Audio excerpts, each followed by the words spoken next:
clowns. I don't know whether Erica really helped with child trafficking or not, but I definitely want to know the truth. You are my favorite podcaster ever. I've been watching you since long before Charlie was shot. I used to watch both you and Charlie and admire your intelligence and the purity of your hearts. I was completely devastated when he got shot. I watched his execution online. I will never unsee it. I cried like my own brother had died. I cried for weeks. I mourned him for months. And I was even upset with God for allowing such a horrid event to happen to such a dear Christian. I hope and pray that God helps you uncover the truth. I hope we'll eventually find out who killed Charlie Kirk, that sweet angel of a human being. And I am totally invested in finding out who Erica really is. Truth shall always prevail. Charlie was so innocent, he never imagined what Trump would be capable of doing. And here we are, Operation Epic Fury, old men, old farts who've lived their life. Her real estate license in New York. All of this happening a few weeks after she meets Charlie. So when Erica meets Charlie, just to paint this picture for you, we're supposed to believe that she's pursuing her master's degree at Liberty University. She is birthing a startup fashion company that she is somehow going to have up and running on its own within 2 years. She's also working in real estate for the Corcoran Real Estate Group, plus going on an interview with Turning Point USA for some job. We're not exactly clear on what that job is. And that's in addition to getting ready to film for a reality TV show the following month, Summer House. Okay. Like I said, I'm born yesterday. I'll take it. I'm born Wednesday. That's totally fine. She's just amazing. She's like giving Mikey McCoy right now. Somehow is able to wear every single hat. Now, I want you to understand that this was not actually an up and running business at all. She got the domain name a few weeks after, but the domain was not active, despite the fact that she had it. In October, Proclaim did not actually file to become a business until January of 2019. After she began dating Charlie. That's when she formed the official LLC paperwork. So you're not a business until you have that, okay? And again, this is a clothing company, fashion being an incredibly difficult industry to break into without contacts. But according to Erica, she is going to turn this idea into a self-sustaining business, and she's going to do this somehow, all while all of 2019 touring with Charlie, nonstop traveling, becoming a fellow for the Falkirk Center, speaking for various faith ministries, and pursuing her doctorate. She's got it. This is a boss babe, okay? Now, we decided to go check because it's like, okay, you make clothing. If you're going to tell us that this is going to somehow you start in 2019 and by 2021, when you get married, it's running on its own, surely I must be able to instantly buy these clothes. No, actually, it wasn't until January 16th, 2021. That's the earliest indication on Wayback Machine that clothing items were actually available for sale on the website. You can go back and do this yourself, Wayback Machine. You will see that. We're going to check this out right now. So I want you to just imagine how this became. It's interesting for her, and that it's ethically sourced and you got it, sustainably made. Lori wrote it. I know Lori wrote it. It's sustainable. Don't ask any questions. We already said it's ethically made and it's sustainably made in the USA. So no further questions here. Okay, how many items are available? This is in 2021, so she's only got 5 months to make this a banger. Oh, new drop sold out. We got a fleece jogger. We got a fleece sweatshirt. 4 items, 5 items that were available. The classic tee, and I just know everybody in 2021 was wearing this classic tee. So clearly this business was completely running on its own for these 5 months that this website was running before she will marry Charlie in May. That's what happened. She marries Charlie in May. Later that year in September 20th, to be particular, on September 20th, she's going to release an associated app called Bible 365. But again, that's all irrelevant because that's after she married Charlie. And she says that before she married Charlie, she had a business running. It was a machine. So my question is, how did she do it? How did a clothing company, which didn't even have an operable website, become so successful so quickly? And the answer, so successful that she was able to consciously step away, as she indicates, and become a wife and a mother just 4 months after selling clothing. And the obvious answer is it didn't happen. It didn't. This did not happen, and I cannot stand any longer how everything that comes out of her mouth is so easily verifiably untrue. It's driving me insane. We just cannot go on like this as a society. You can't just say stuff. It's one of my rules in life. You can't just say stuff. You can't just say words and just keep saying words and then just expect everybody to accept those words. You can't just have a Lori bio in life. Okay? I want you guys to think about that as you go through your days, as you go through the weekend. You can't live your life like a Lori Francis bio. It doesn't work like that. It doesn't work for me in particular. And by the way, I just want to say off top that, like, fact check untrue. That's before we even actually officially dive into the substance of the claim that she's making to this audience, right? Oh, how are you doing this? Well, of course, because God so willed it. She must continue Charlie's company. This is biblical. She's honoring her husband. It's biblical. Don't ask further questions. Erica's being a fantastic wife by, her kids now only have one parent, by dividing her time to be a CEO and a chairman. It's not what she wanted. It's the hand that she was dealt. That's very relatable, right? She's now, as she says, and this is what really frustrates me, she calls herself the sole provider. Okay.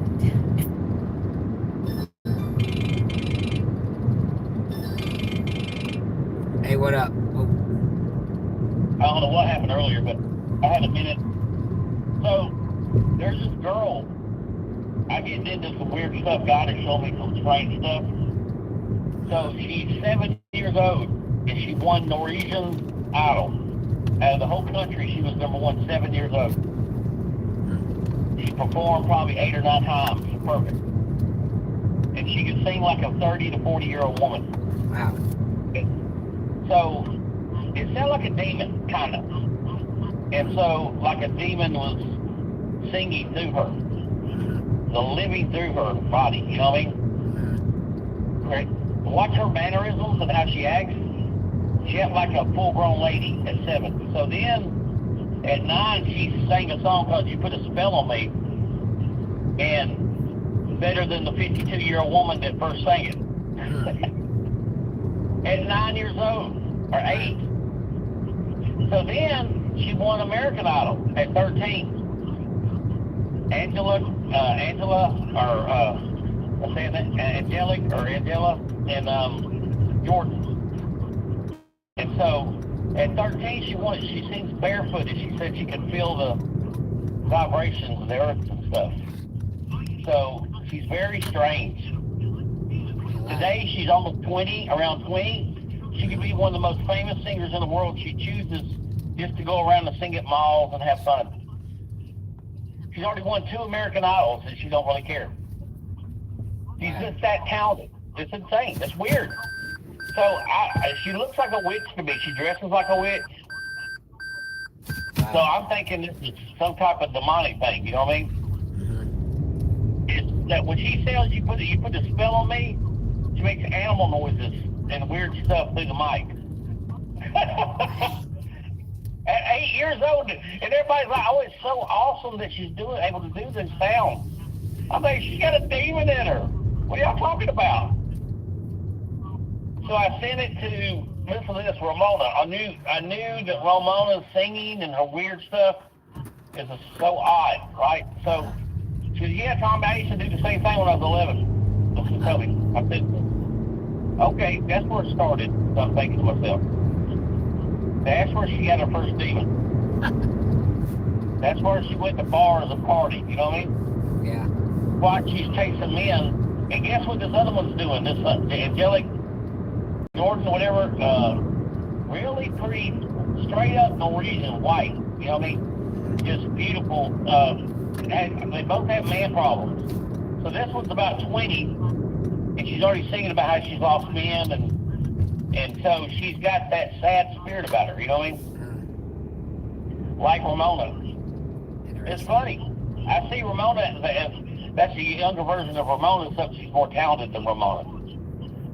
But yeah, she won American Idol, both of them, you know, Norwegian or whatever it is, and or Switzerland, whatever it is, and then American Idol at 13.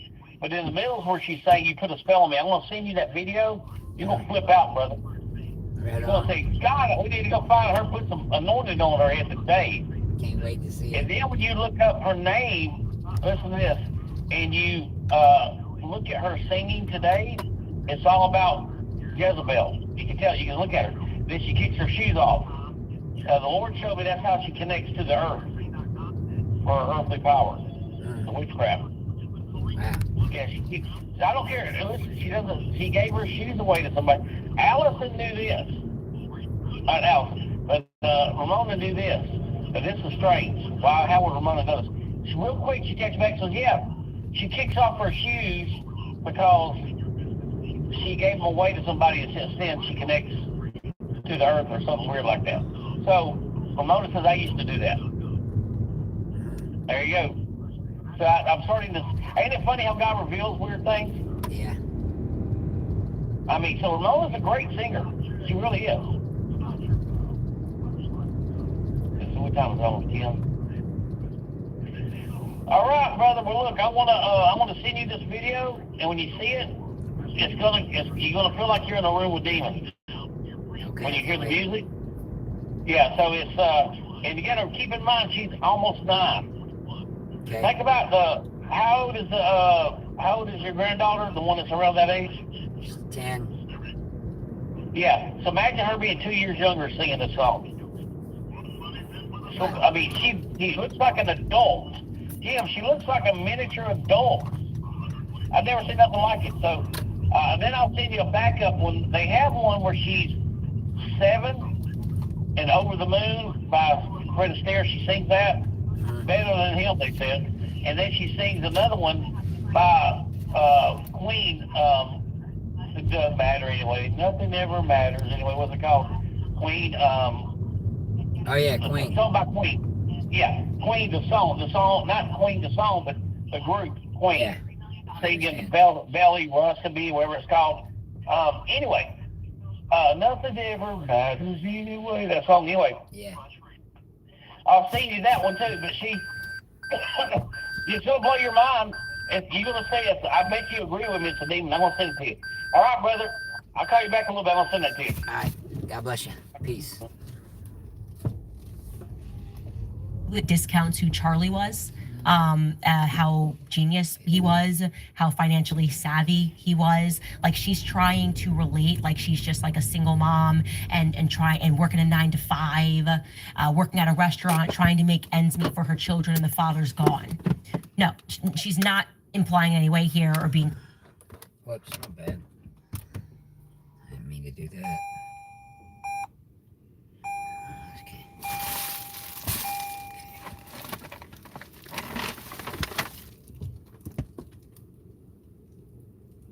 Life insurance policy, both at home, at work, which she would have benefited tremendously from. In fact, some people have done work, and I believe at the life insurance policy that Turning Point had for Charlie in the event of his passing, Erica was set to receive $10 million from his work policy. So this is an insult to Charlie because it implies he had nothing, it did not have their fair.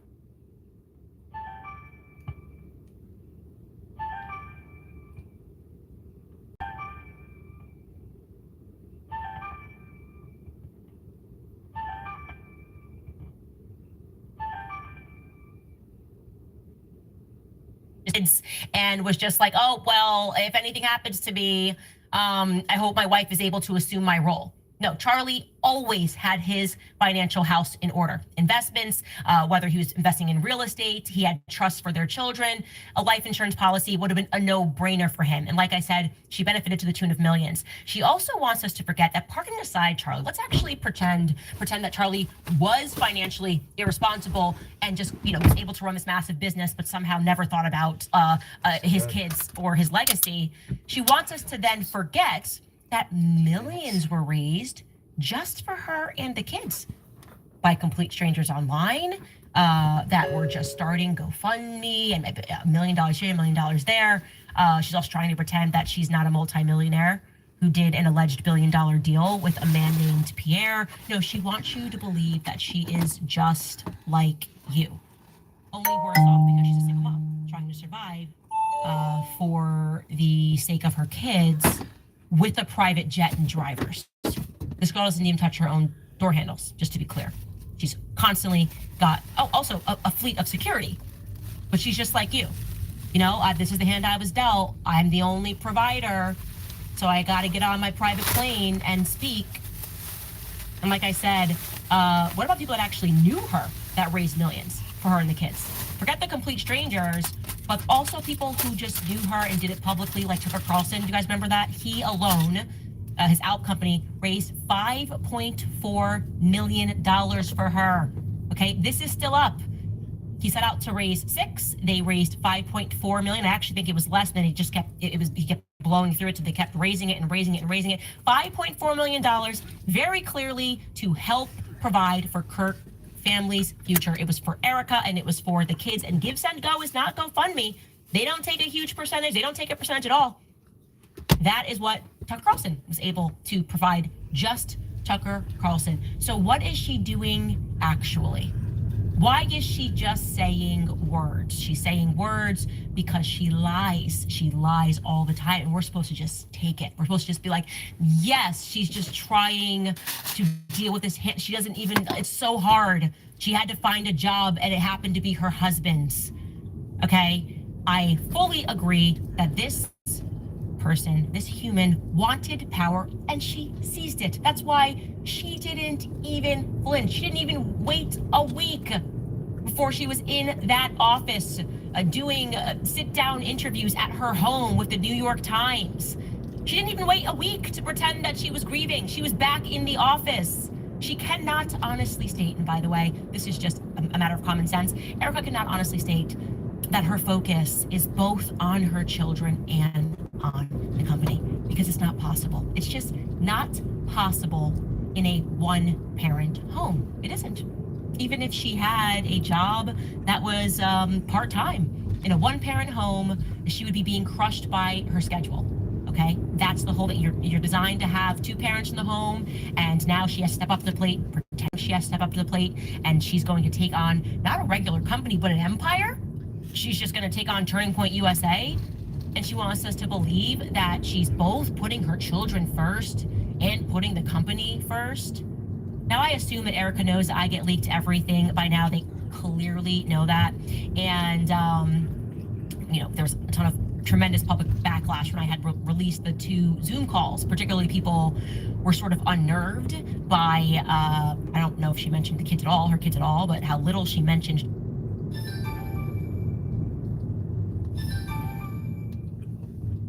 Hello, you have a call at no expense to you from Joshua Blocker. an inmate at.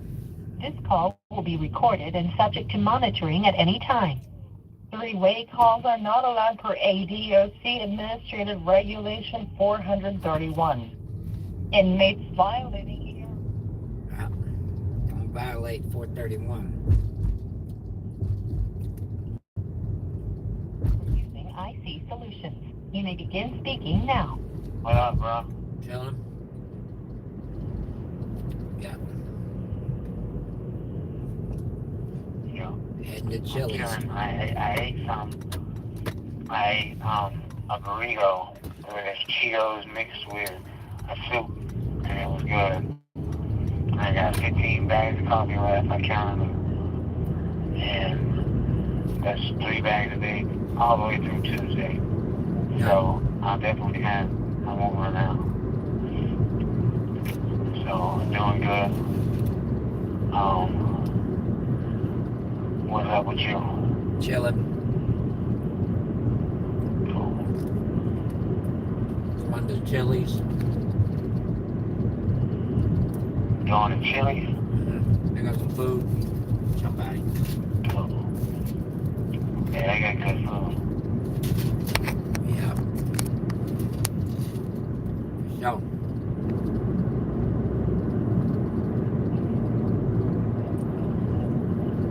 Turn the fans off so I can hear.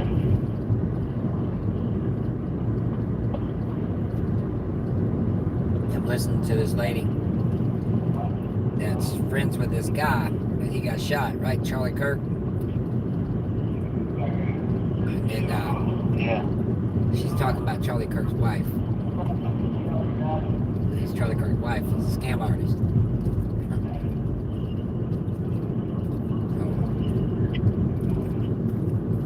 Talking stuff about her.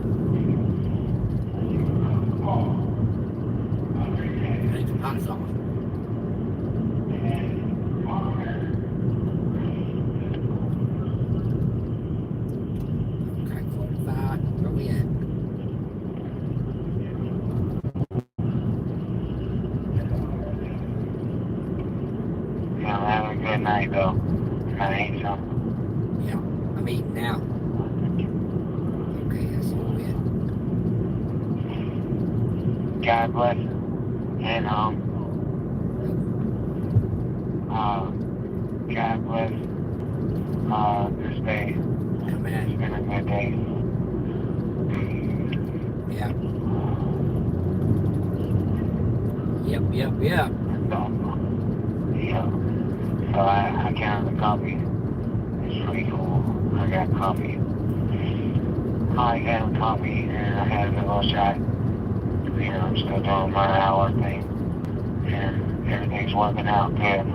And I'm really happy. And I rebuke those demons in Jesus Christ's name and Jesus Christ's name. They want me to puke because I drink coffee.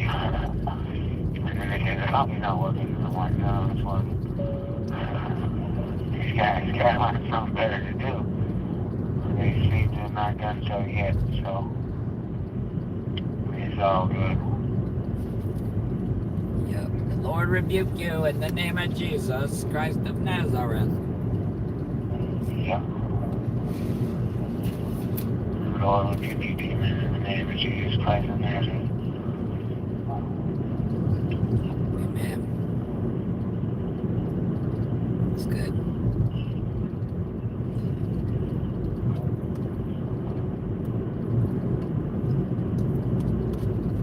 Well, I love you. I love you too. Let's see. I ain't gonna get off the phone. I was just gonna ask you, did you send the other one? Yeah, I'll send it. Alright, yeah, right. Yeah, the dude was standing right here, that's why. Very good. That's cool. So, we good. Right on. Yeah. I can't wait to get to Atlanta. Get out of here. He's coming soon. Right. It's gonna be cool. But Hannah put 500. She was supposed to put 500 on the books. Skateboard put 200 on the books. So I was thinking about buying phone time, but I got $76 or something like that. And I just wanted to make sure that, well, I got 200, so I could probably do it. And then I could rent tablet time too. I used to rent $9 a day, but now I do like 2 $180s, $1.80 twice. That's 60 minutes, but I'm not even feeling the music right. And I feel like I like it. My tablet's not charged. I left it out, so I'll get it tomorrow. But all is good. I'm feeling good, and I'm happy that I can talk to you. I've been staring at these phones for a long time, and I finally get to use them. So I'm really happy. Yeah. And I got happy when the skateboard gave out a coffee and a top. So everybody got some coffee and cigarettes. I'm really happy about that. And I'm going to start eating trays again. I made a big old burrito with 2 soups, 2 Cheetos, and we have wraps. Because the dude brought the money, $100, and he gave me 3 times. And $40 worth of items. So it was cool. So I got a bunch of items in my box. When we spent we ate 4 of them. 2 soups and 2 chips. But we still got some. And I'm going to start eating trays and everything. I'm not trying to be bougie about trays. I didn't want them today. It was weird. But there's mostly those evil spirits, and I didn't rebuke them in Jesus Christ's name and Nazareth.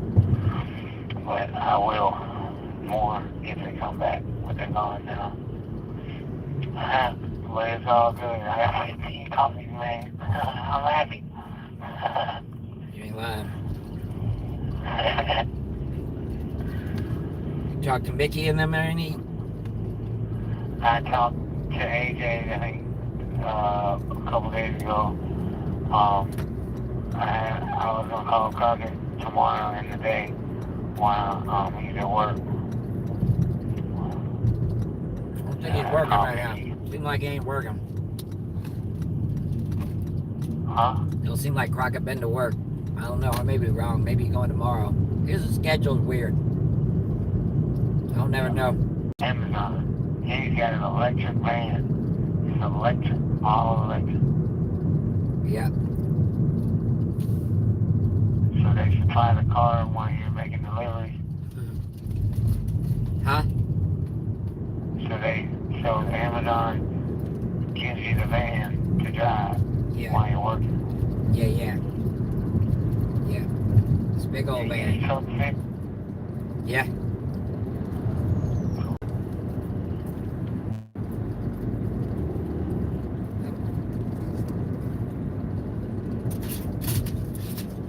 So Yeah. it's all good.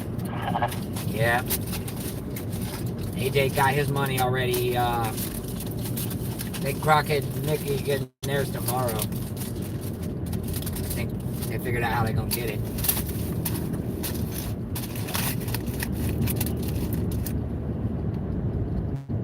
He's supposed to send it to him tomorrow. Hold on.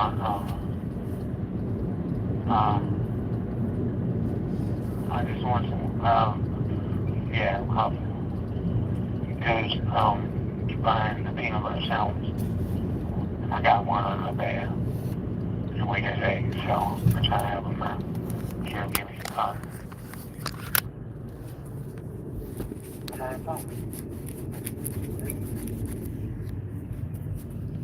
I thought somebody said Speedy. That's what I heard. That's my name in here. But skateboard called me Yarda. So did my bunkmate called me Yarda too. I like that. I'm really happy about that. And all's going good. And I'm just chilling.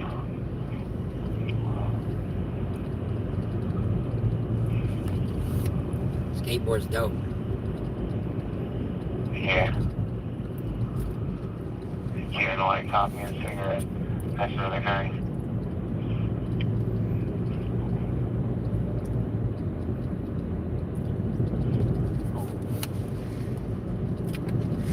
So you do any videos yet tonight? Let's see. I only shot one comedy video so far. It was a good one though. It may or may not be that funny. With the way I do it, sometimes you gotta put just some content, just something to show you're doing stuff. Like, so I was like pretending like I was meeting somebody. I was in this really weird looking place. It had graffiti and stuff in Atlanta. And so I just said, I'm supposed to meet somebody here to pick up a package to give to Larry Ellison. Larry Ellison's the guy that owns TikTok.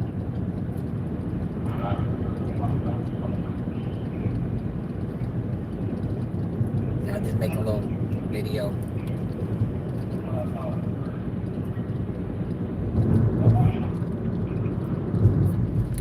I've been doing DoorDash the whole time. Just boom, boom, boom, one after the next, one after the next.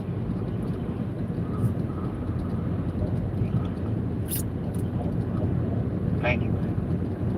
Yeah, do give me a cigarette and like a nice amount of coffee for the peanut butter sandwich. No. I'm on the cigarette.